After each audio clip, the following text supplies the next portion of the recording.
What's happening, guys? What's Yes, going sir. on? How you doing? How's everyone doing out there? Yeah, how's your baby mama? How's your boyfriend? Ask these questions, you get me? Before we even get started with the proceedings, I just want to say, as I'm sure you'll notice, 3 out of 4 people in this video are wearing some sort of headgear. Okay, and I want to make this political statement right now, even before we get started. We miss our barbers. We should have appreciated you when we had you. Corona, we hate you, and we will take you down with vengeance and bloody anger. Okay, but anyways. Real talk, Real talk, fam. Real talk, fam. So what me and the guys at Still Colors, oh, you don't know about Still Colors, the colors are still, but the vibes aren't. You get me? What me and the boys at Still Colors are doing today is we will be discussing music from the previous year, music that's impacted us, how we felt about music last year, also music this year. Yeah. And this video will be broken up into sections where we will talk about, as I previously discussed, this year, last year, and who knows what else we're going to discuss. You get me? You don't know these group of guys. So I guess the most logical thing to do is to introduce ourselves. Let's start with me, Jarvis, aka J Boogie. You get me? Like to dance. I work in television media. I'm also a photographer, and I basically edit and do loads of other things as well. That's me. So you're now speaking to yours truly, Kung Fu H, aka Henry, and I dibble and dabble in music. Yes, sir. And I am Kevin. I work in the NHS, and I do dibble and dabble in entertainment, doing performing arts, and also curating music. My name's Pritesh. I work in media, mainly across TV. That's the gang right there. That's Still Colors right there. When you think of Still Colors, think of those names, okay? Think of all of those names. So now that the introductions have been done and our awkward first date scenario is over, let's get right into the proceedings. And I'm going to pass it over to the hostess with the mostest, Mr. Kung Fu Henny. Yes. Thank you, Jay. That was so eloquently put. So today in this video, we're going to have 3 main topics that we're going to discuss. So the first topic is we're going to be going through the best of the year list for 2020. So essentially what each of us did was make a list of our favorite songs and albums from 2020. So we're just going to go run through that and go through that very quickly. And then the second topic we're going to discuss is who we think was the artist of the year for 2020. And that is going to be a debate, and I'm sure that's going to get a little bit spicy. Yeah. And the third and final topic is the artist that we think you guys should look out for in 2021. So before we get into all of that, I just want to ask every man how they think 2020 was in terms of the quality of music that was released. And I want to ask Jay Books first. I want to get your opinion on how you think the quality of music was in 2020. First, a good year for music? Do you think it was a bad year? Do you think it was an okay year? Like, what were your overall thoughts? Thank you, Henry, for such a lovely question. Overall, I felt, obviously, as everyone knows right now, everyone's watched the news. I feel like Corona did have an impact on the industry. I felt some of the heavyweight hitters in terms of artists held back. We're talking the Drakes, the Kendricks, the Franks, held back from some big releases, because they're trying to get as much money and streams as possible. And I do feel that affected the year somewhat. Obviously, everyone came into the year talking about the 2020 vision. Obviously, we went into that year blind. But with that being said, there was a lot of very good releases under the circumstances as well, which I feel like needs to be, taken note of. And like I've spoken to these guys about this several times. For me, I feel like music should be taken in 3 different ways: in your headphones, in the whip, and in a club or some sort of live event. You get me? You have to get that club bouncing, talking to someone you don't know their name. You need that energy. Definitely. And I feel like obviously a lot of some of the biggest songs of the year, unfortunately, we weren't able to experience them in obviously a more sociable environment. But nonetheless, a lot of good music came out. So I would say it was 50-50. Some good, some bad. That's what I think. No, Jay, I definitely echo your sentiments. Like, I think it overall was a decent year. I think it definitely would have been better if, obviously, COVID never sort of came through. And like you said, I think some of the major artists that were supposed to release last year didn't because of COVID. I think Kendrick comes to mind, Frank comes to mind, and and some other artists come to mind. So yeah, even though obviously it was kind of a mad year, I do think we've got some decent releases. But I think that 2021 is definitely going to be a step up from 2020, because I think like a lot of artists and a lot of record labels would have adjusted to the current like time that we're in. So For real. a lot of those artists that held back last year are going to release their shit this year. So yeah, I'm looking forward to this year, man. But overall, I do think 2020 was still decent. Yeah, no, I echo you man's sentiments for real. Like this year has been again, it depends on the way you consume music. For a person, I'm the type of person that consume most of my music, headphones or playing games. So there's been a lot of rhythms that were released this year that were suited for that type of environment. But like Jay was saying, for the club bangers and those big songs, it suffered. It suffered. So I would say 50-50 for me, but I found every single year somehow I managed to find good music that I even like that I never heard from artists I never heard of. So I'm quite happy myself personally. Yeah, I think I listen to a lot of underground or non-mainstream music as well. So for me, it wasn't too bad because it still got released. But I think if you follow a lot of the bigger artists, their releases are dictated by a lot of their labels. Our label's going to want to release that album if it's not going to hit top 10, top 5. And if you can't tour with it as well, you're losing out on a lot of the merchandising sales of tickets, and just increasing exposure. So I think once venues can start having people in without like distance and all that sort of stuff, I think you'll see like albums dropping like every like 2 or 3 days. For real. That's true. So this is the part where we're going to go through our own individual lists. And since I'm already talking, I might as well go through my list first. So I'm gonna start off with songs, right, and then I'm gonna go to albums. Willow, Taylor Swift. Shout out to all my Swifters out there. You get it. For real, fam. Shout out to Taylor, absolute banger. She had a phenomenal year. Yeah. What facts? Yeah. Facts. Everything. Yeah. Everything I wanted to Billie Eilish. Shout out to Billie Eilish. One of my favorite artists at the moment. Triumph, J Hus. Mozambique Gets had a big year as well. Yeah, he did. This year, I know that he's gonna release his album. Mm-hmm. At some Yeah, point. I can't wait, fam. 100% can't wait. Yeah, shout out to Gets, man. He had a sick year. Babies and Fools from Freddie Gibbs. Hopefully, Freddie Gibbs gets that Grammy as well. He fucking deserves it. He deserves it. Woo! But it's going to be a hard one, though. You know how Grammys are. Yeah, but he deserves it. Shout out to Madlib as well. And Alchemist. Dragon Ball Durag by Thundercat. Young Love by Cleo Soul. She's one of the best UK artists right now. So if you haven't checked out her music, check her out. She's dope, Cleo Soul. Distance by Yebba.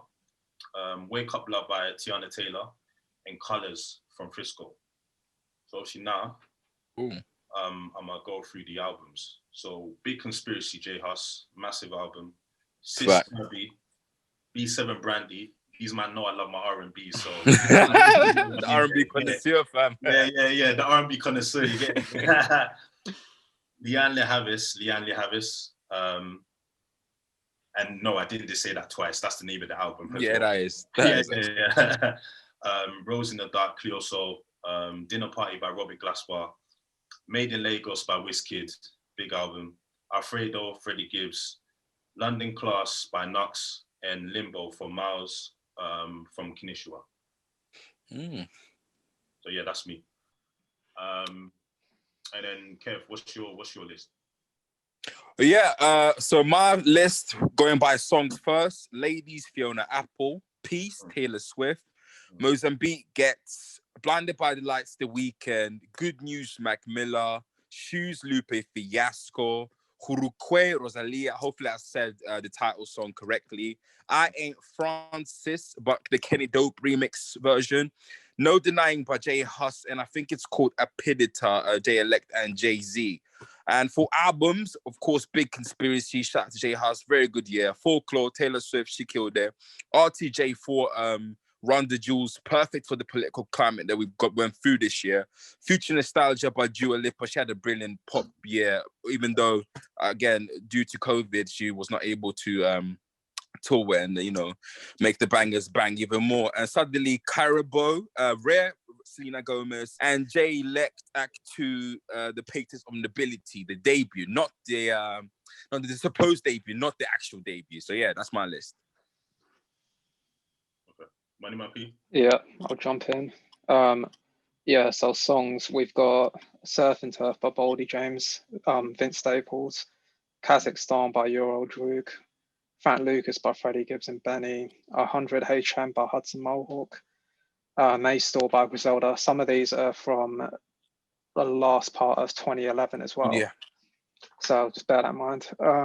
Borderline Remix by Tame Impala and Blood Orange, Frontlines by Conway, Maria by L3 Greedo, Grey Area, K Tranda, Mick Jenkins, and My Brother's Keeper by Carr. Albums, again, 2 or 3 of these might be from November, December 2019. Price of Tea in China by Boldy James, Manager Mick Nichols by Boldy James. I think he had a big year. What Would Chang'an Do by Griselda, Baba by K Tranda, From a King to a God by Conway, Alfredo by Freddie Gibbs and Alchemist, Descendants of Cain by Carr, Slow Rush, Tame Impala, and Shrines by Arm & Hammer. Oh, and Evil Light by Wunderbar. J Books? Thank you. Guess it's up to me now. So I guess I will start off with my songs. So in no particular order, Freddie Gibbs and Alchemist featuring Conway, The Butcher, Babies and Fools. Love that song. That's been on repeat. You hear me? Repeat. Obviously, next we've got Digga D. Wait! Song, massive song that could have smashed the club. Let me just say that. Sure that we miss you. And then we've got Heady One, Princess Cuts, beautiful record. Yeah, that was tune. Dancing with a Sweet One in the Sunlight. And then we've got Sada Baby, Whole Lot of Choppers, Hold Tight TikTok. Roddy Ricch The Box, I completely forgot that came out last year, but it did. Thundercat, Dragon Ball Durag. Chris Brown, Go Crazy. Larry June featuring Currency, Let's Go to New Orleans. Hold Tight Larry June, massive year. He released like 4 projects. Big hustle out there. Disclosure, Mali, big tune in fact. J Hustle, Denying. And now in terms of albums, as Pritesh rightfully said, as Pritesh said, we had a bit of a concession that certain latter half of, not even the latter half, the last 2 months of 2019, we were allowed to put a couple records there because some of us were struggling. You get me? We're harsh critics over here. I was one of them. So. We're very harsh critics. So with that being said, Freddie Gibbs and Alchemist Alfredo deserves a Grammy. J Hus, Big Conspiracy. J Electronica, the leaked album, similar to Kevin.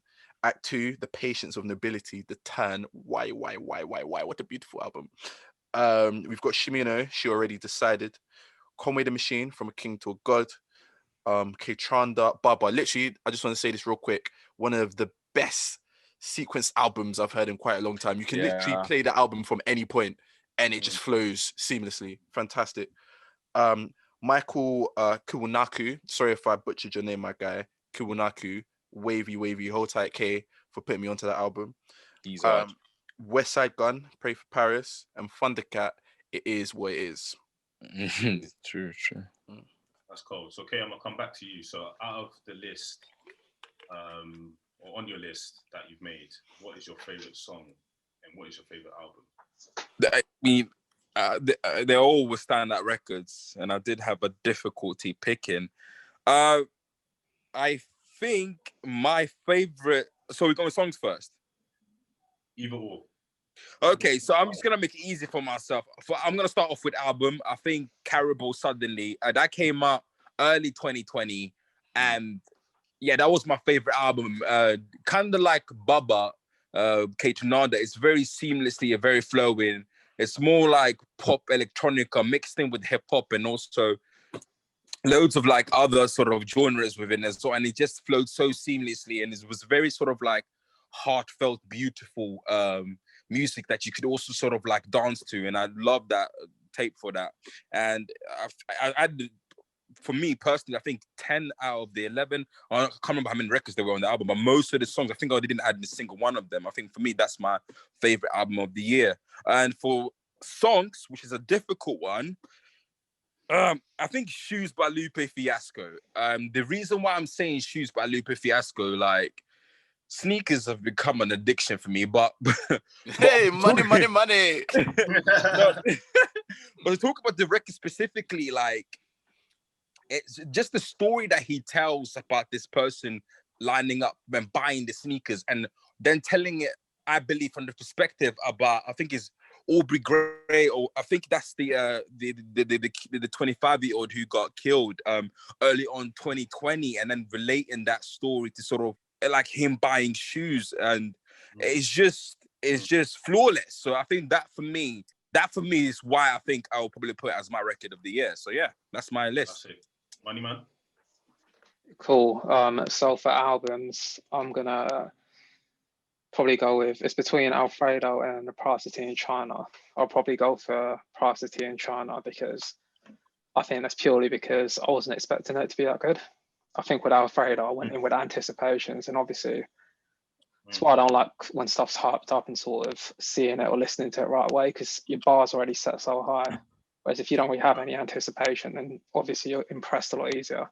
That's not to say I think it is absolutely the best album of the year. I think not a single song on it I'll take off, even when him and Alchemist released the extended version. I just think the features on it are good. I think Boldy James is amazing on it. I think Descendants of Cain by Kai as well. I think he's not that well known. I think he's part-time firefighter as well. But his albums, like what Jarvis talks about, headphone music, his is like proper headphone music. It's just like complex rhyme schemes, complex lyrics. It's not like, it's nothing you put in on the car. It's nothing you'd listen to in a club or something like that. So I think what the year 2020 was, it was a good time to have that kind of music where you can just sit, zone out, put your headphones on and just chill out. I think for songs, it's just a bit harder. I'm probably going to go with, it's between Grey Area by K-Tranda and Mick Jenkins, or Frank Lucas by Freddie Gibbs and Benny. I'll go Frank Lucas because that actually came out in 2020. I just think when it starts and you just get that like little thing where it's like doom, doom at the start. I absolutely love that. It's like one of the most recognizable intros to me for the past year. So yeah, definitely going with that. And I think both of them spit on it proper hard. Cool. Jay? Books. Oh, Jesus, my Jesus is Lord, Fab. It's a difficult one because I feel like I'm picking between my favorite kids. You get me? And I love them all. I love them all immensely. But you know, Henry's given us a task, and we must do what we have to do. I can't pick one, so I'll pick three of my favorite albums. And I am gonna go with K-Tronada Baba because, as I said, just seamless. You get me? At any point you can listen to it from the beginning, the end, the middle, and play it from there, and it just flows so excellently, man. So, oh my god, don't even get me started because I might bust. And then, and then with that, the best rap album of last year, Alfredo. Like, as Moneyman said, we came into it with expectations. We know what Freddie could do. We know what Alchemist could do, but I was still pleasantly surprised with what I heard. Incredible stuff. And then I'm gonna have to go with, this is just a split second decision, so I'm sorry if I offend any of the rappers who are gonna see this video at some point. Don't cry. It's gonna be Michael Kiwanaku. Similar to what Pritesh, aka Moneyman, said, was I wasn't expecting it. I did not expect it to be as good as it was. Hold tight, Danger Mouse on the production. It was just a beautiful listen, and I just appreciated it a lot. And it was very heartfelt as well. The writing, everything was fantastic. In terms of songs, hey, guys, you might as well slap me in the face. Similar, I'm gonna have to pick a couple. It would definitely be Babies and Fools by Freddie and Alchemist. That appeared on my most listened to Spotify. I also will throw in, oh my god, this is difficult, you know. Difficult one. Difficult. You know what? I'm just gonna listen. Let's just get it. I'm gonna go also with Digga D Wait. If you don't say it like that when you say the song, you're trash. And then last one, let's just go with Roddy Ricch, The Box. Cool. Okay, so for me, I'm gonna start off with albums first. And there's only one album for me that gets the top spot. And I have to go with Big Conspiracy by J Hus. Because I remember like that album got released early Jan 2020. And it wasn't even supposed to come out then. It got leaked a few weeks before it was actually supposed to come out. Because it got leaked a few weeks prior to the actual release date, they just released it. And I remember like just listening to it for the first time, and I was just like blown away. Like from start to finish, from top to bottom, the album is basically flawless. Like I've got all the songs off of the album on my playlist, and I think also like J Hus's first album, Common Sense, was a great album, but I think he took it to another level with this album. You get sonically, you know, in terms of the production, in terms of the lyricism, in terms of the concept of the album, like again, everything's just basically flawless. And the thing is, yeah, when you listen to Big Conspiracy, it still sounds fresh to this very day. Do you get it? It doesn't sound outdated. The rhythm doesn't sound outdated. Yeah. Exactly. The rhythms don't sound outdated. Like it still sounds fresh. Do you get it? So I definitely have to give it to Big Conspiracy, and it's the album that I play the most. Like it has the most replay value for me. So because of that, you know, I have to give it top spot. You know what I'm saying? So shout out to J Hus, man. I think he's my favorite UK artist at the moment. And I hope that the next album is even better than this one. But that's going to be very hard because yeah, I think this album's just amazing. And just in terms of like songs, now this one was very difficult because I had a few songs on this list that I fucked with. I'm gonna give it to Ghetts Mozambique because I didn't expect the song to be that good. Like, you know, I mean, I mentioned earlier that Ghetts had a phenomenal year last year, and I'm expecting big things from Ghetts again this year because I know that he's due to release his album in a few weeks. So yeah, like this record's just cold, innit? Yeah, like it's just cold. I mean, as soon as it comes on, like, you know, Bro, it's just shelling, cuz. It's just shelling. It's just, you know what I'm saying? Like, you're just, you know, like, and then and he's so calm on the rhythm as well. And even, he's so calm. And even JK does his thing on this song. I'm not JK's biggest fan, but he delivered. He delivered, and so did Ghetts. So yeah, like I have to give it to Ghetts. You know, he definitely surprised me last year. Obviously, Ghetts is a legend in the UK scene, but I think, like, you know, he's just been getting better and better each year. And yeah, I think Ghetts Mozambique is